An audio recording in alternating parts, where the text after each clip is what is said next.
Hello everyone, it's David again. We are on Season 4, Episode 10 of Babylon 5, talking about racing Mars. Ivanova is appointed to go black market for supplies. She says that it'll give Captain deniability and, give her something to do. And I'm like going, Ivanova, you're in the midst of technically committing treason, which is a capital offense in many states. I really don't think you need to worry about black market charges at this point. But at any rate, she then relieves Sheridan of command to take a day or two off. So, Captain Sheridan gets a mini vacay, or staycay, I guess, since he really can't go anywhere other than Ep10 and Minbari space.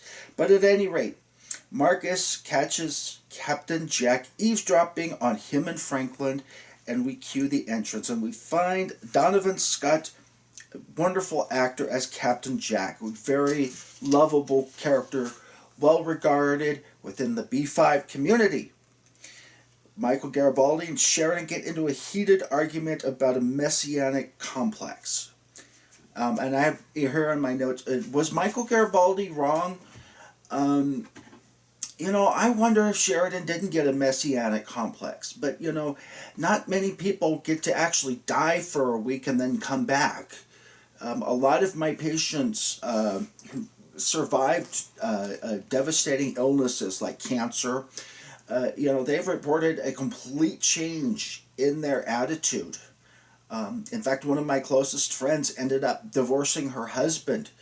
She got uterine cancer, and he was not very supportive of her during her illness and everything. Kept telling her it was all in her head. Well, 9 months after she started down the road of, I want to figure out what's wrong with me, the doctor calls up and says, hey, it's not in your head. You've got cancer, and I want you tomorrow in my office to get a hysterectomy. Or I should say the hospital, not the office. But at any rate, he wasn't very helpful to her during her illness time, and she ended up divorcing him as a result of it. So, I guess it changes people. But was Garibaldi wrong in his diagnosis of a messianic complex, or was he just wrong in the delivery? I'm not sure that he was wrong necessarily in the messianic complex in the delivery. Number one, if you're going to confront somebody like that, for heaven's sakes, don't do it in public, okay? Sheridan made the first sin about confronting him in public. Garibaldi made the second sin in saying, in continuing the conversation. He should have said, look, let's go behind closed doors and finish this, because that sort of thing is not good for morale around the station to have the former security guard going head-to-head with the head of the station. Not a good idea. But at any rate, here's Captain Jack, and he gives the passphrase of, Lita had a little Vorlon, its fleece was white as snow. And everywhere that Lita went, her Vorlon was sure to go.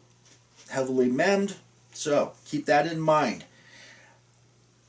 Marcus and Franklin end up getting passes as a young married couple on honeymoon to Mars. Now, I can tell you at this stage, not very many positive LGBTQ things on TV, especially not a mainstream thing like a Babylon 5. So, as a gay man, it was really important to us to see positive things. And the way JMS wrote it, it gave Warner Brothers deniability, saying, hey, look, this is a sci-fi thing about 200 years in the future.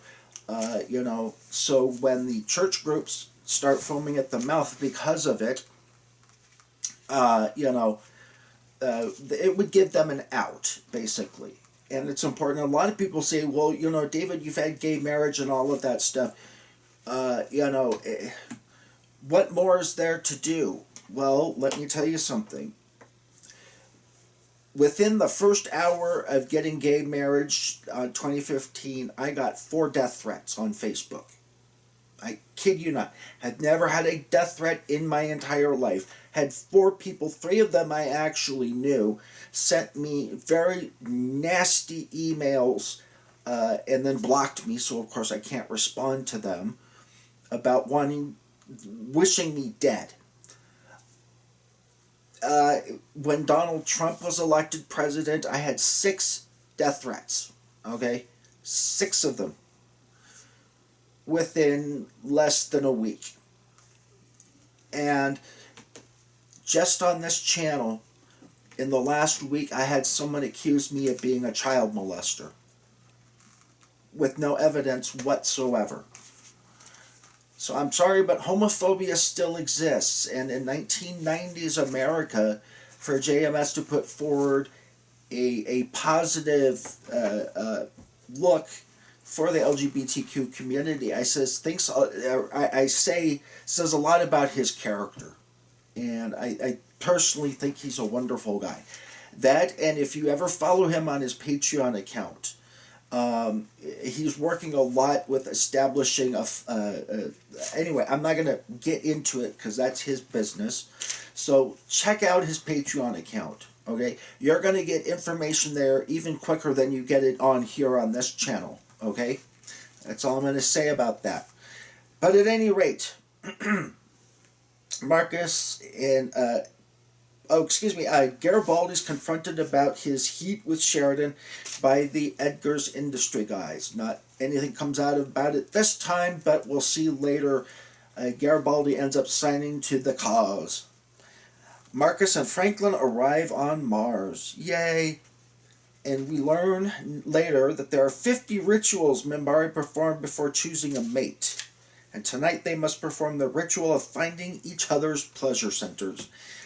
As she says, Minbari don't usually have a problem in relationships because they spend so much time getting to know each other first.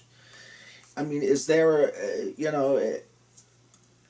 I guess there's some logic to it, but like my parents were married for 36 years and my dad proposed the first week he met my mother.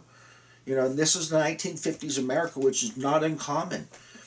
He had to go finish out his tour of duty in the Army in the Navy in Korea. So, but yeah, he proposed the end of the first week that they get married, and my mom said yes, obviously.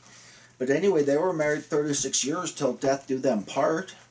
So, not always. At any rate, number 1, the head of the Mars Resistance, is almost killed by Captain Jack, and his keeper ended up damaged, but we find out later they always grow back, those little keepers, so you cannot get rid of them. Dr. Franklin ends up dissecting it. I'm wondering what he did with his notes and stuff like that. If he ever developed a way to counteracting these keepers or not. I'm going to suspect not, because as we all know, the Drak end up infecting, or having one of their keepers infect David Sheridan, John, and Delenn's son. So, at any rate, Dr. Franklin dissects the keeper. Captain Jack sadly blows himself up. Michael Garibaldi and Sheridan get into another fracas because Sheridan is trying to convert and make Garibaldi see his side of things, and it never works. And of course, Michael Garibaldi punches Sheridan in another heated argument. Sheridan then goes to find his pleasure centers with Delenn, and he finds out there's a group of Minbari, including Lanier, there. Now, I don't know. I could not perform under those conditions. I'm sorry. I make a terrible adult film actor. Well, number 1, because I'm ugly and overweight. And number 2, I cannot perform with other people watching. Okay? Some people can.